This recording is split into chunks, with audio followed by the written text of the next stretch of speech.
quarto tema, o resto ou os remanescentes, está dentro também do capítulo 1. O resto constitui de alguns remanescentes, aqueles do verso 9. É importante observar que, se não fosse a misericórdia do Senhor, o oferecimento do perdão por sua parte, esses remanescentes teriam sido destruídos junto com os outros.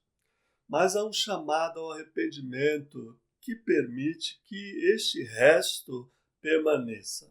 Veja na sua Bíblia, por exemplo, os pecados serão lavados, verso 18. Lavem-se, purifiquem-se, tirem da minha presença a maldade dos seus atos, parem de fazer o mal, verso 16. Que são aqueles que vão sobreviver, ou aqueles que, como o profeta e os seus discípulos, estão do lado do Senhor, estão cumprindo a Torá do Senhor. A mais, por exemplo, se estiverem dispostos a me ouvirem, no verso 19, se refere a esse resto. Purificarei e tirarei a parte impura ou a escória, diz o verso 25. Restituirei os teus juízes e os teus conselheiros como no princípio. Quer dizer, haverá um resto, haverão os remanescentes. Sião será redimida pelo direito e os que se arrependem pela justiça, verso 27, permanecerão como resto.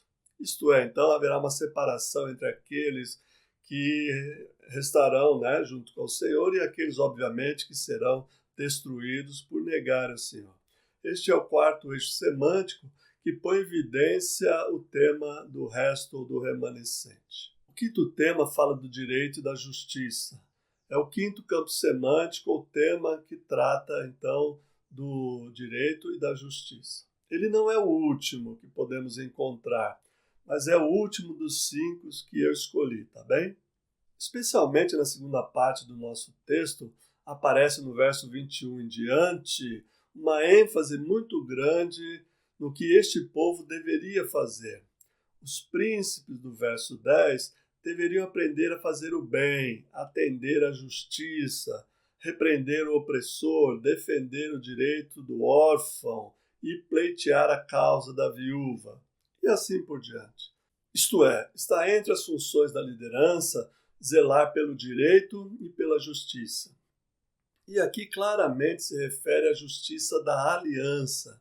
São os requisitórios da aliança, como já mostrei em aulas anteriores. São aquelas exigências da aliança que Deus fez com o seu povo, que aparecem aqui prioritariamente em cuidar do desvalido, dos mais pobres, dos oprimidos, dos mais vulneráveis.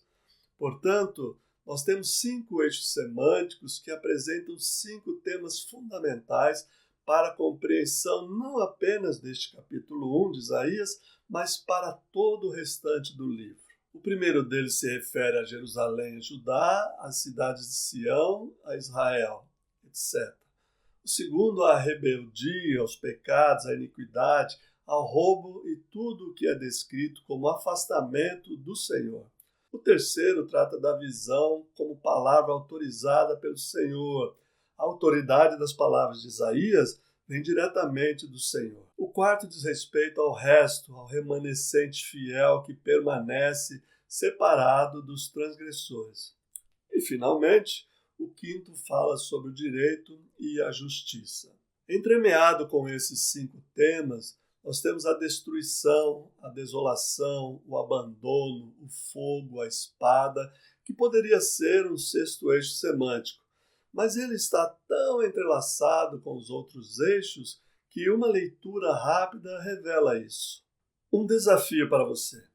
Faça o estudo do texto e você encontrará outros eixos semânticos ou outros temas neste capítulo.